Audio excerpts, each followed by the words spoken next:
মুরাদ কি বললো তুমি? জি, সূরা আহজাবের 40 নম্বর আয়াতে বলা। এটা এর আগে অনেকবারই বলা হয়েছে দোহারের মুরাদ নম্বর সূরা। থামো থামো।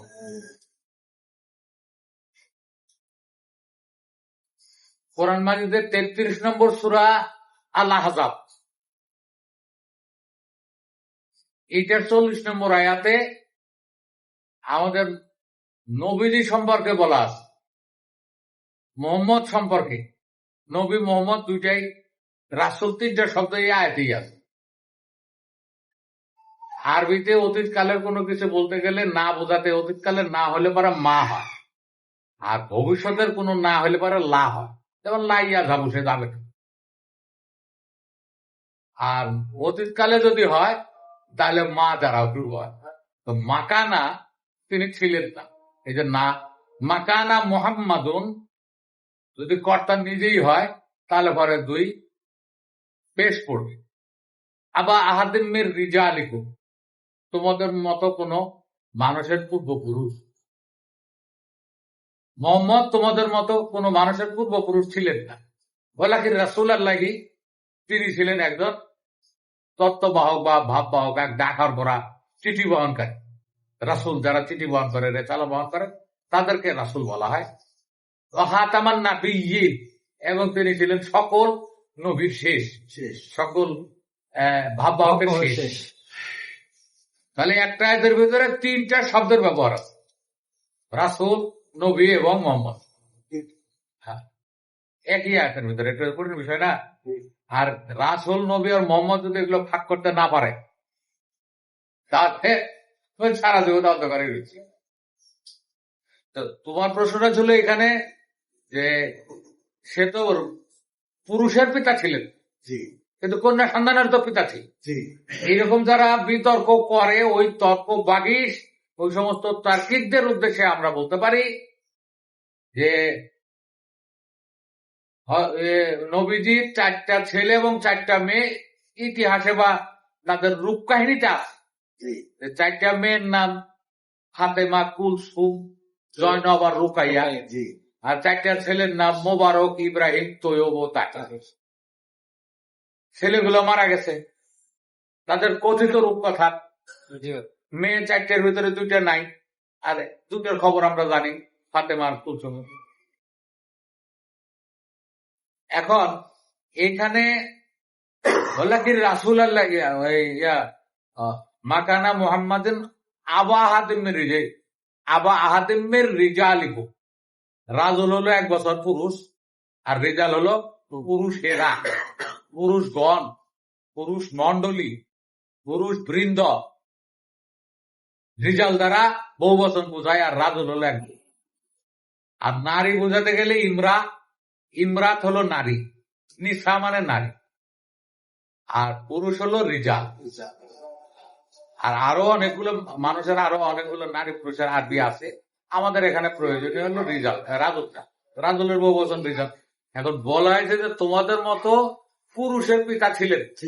এইটা তারা কেউ আবার নোক্তামি করে বলে, কোন মোল্লা মুন্সিরাই বেশি নোক্তামি করে বলে যে যেহেতু নবীজির 4টা ছেলেই মারা গেছে, তাই তাকে আর পুরুষের পিতা বলা যায় না। হইল কথাটা? ছেলে হয়ে মারা গেছে, হয় বাপ না, পুরুষের পিতা তাকে আর বলা যাবে না, আট করে বলতে হবে। আর মেয়ে 4টে বেঁচে আছে, জন্য মেয়ের পিতা ওই পুরুষের পিতা না, এটা হয়? যে সমস্ত মোল্লা মসজিদ, এদের যে কোনো জ্ঞান বুদ্ধি নাই, এদের যে কোনো চর্চা গবেষণা নাই, বাংলা ব্যাকরণও যারা জানে না, তাদের সঙ্গে কথা বলার না বলাই, বললে আরো খারাপ হয়। এই মসজিদ মাদ্রাসায় যারা চাকরি করে, ইমামতি, মুয়াজ্জিনি, খাদেমি, আর যারা টাকার বিনিময়ে ওয়াজ করে, টাকার বিনিময়ে বাউল গান গায়, এরা আর এই টাকার কামলা যারা বাউল, ফকির আর ফকিরনি, দেওয়ান আর দেওয়ানি, সরকার আর সরকারনি, আর মোল্লা মুন্সি যারা টাকার বিনিময়ে ওয়াজ করে, এরা আওয়ামী লীগ দেখলে ওখানে ওয়াজ করবে, বিএনপি দেখলে ওখানে ওয়াজ করবে, জামাত দেখলে ওখানে ওয়াজ করবে। তো ওর মধ্যে নীতি নাই, তার তো আদর্শ নাই। বাউলরাও তাই, তোমার ওই বাস স্ট্যান্ডে ওরা গান গাবে, আবার বড় দলাও গান গাবে, আবার স্কুলের মাঠেও গাইতো। এমপি সামনে গায়ে হ্যাঁ, তাহলে বাউলের যে দেওয়ান আর দেওয়ানি আর সরকারি এদের কোনো কথা বিশ্বাসযোগ্য নয়।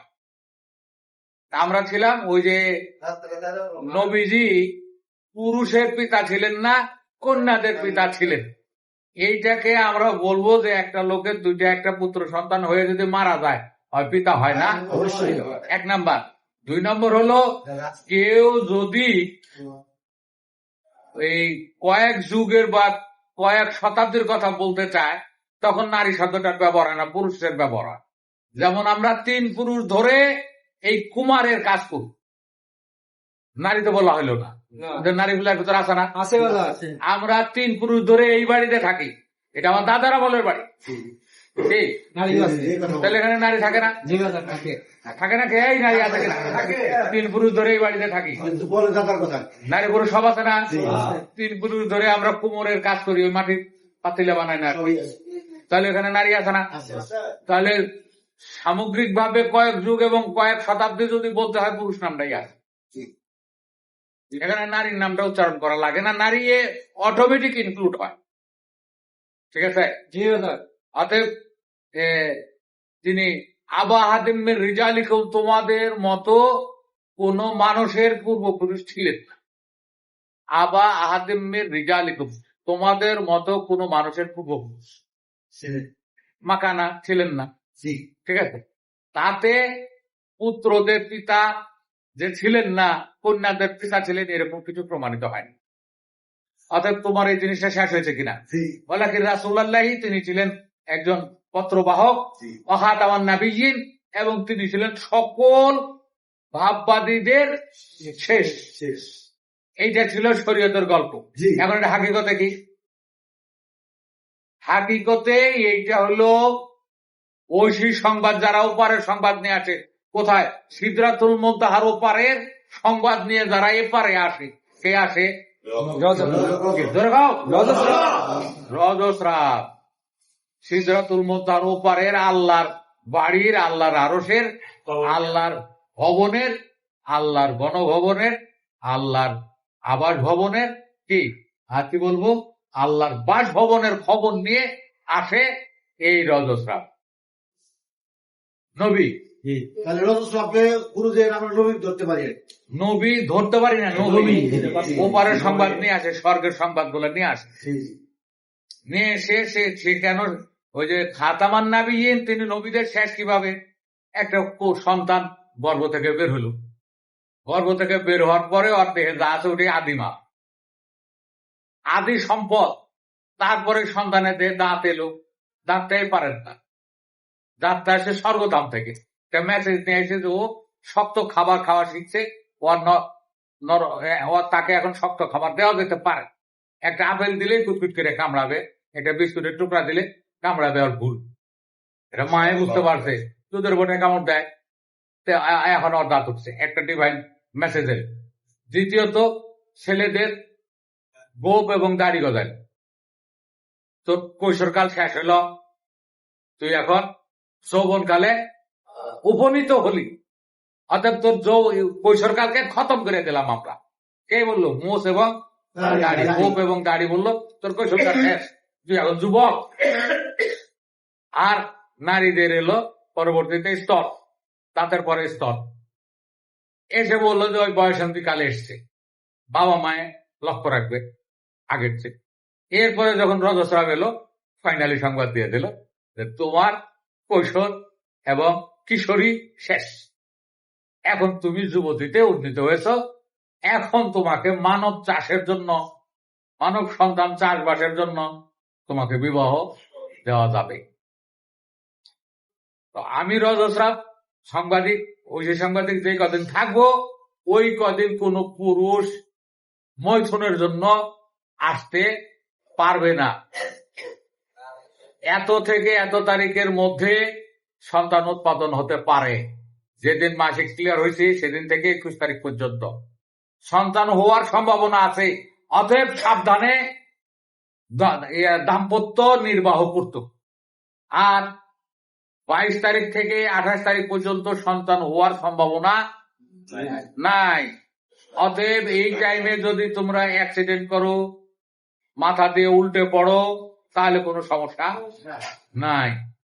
এই তারিখে গেলে পুত্র সন্তান, এই তারিখে মৈথুনে কন্যা সন্তান, এই তারিখে মৈথুনে স্বয়ং সৃষ্টিকর্তার দর্শন, এই তারিখের মৈথুনে স্বয়ং পালনকর্তার দর্শন।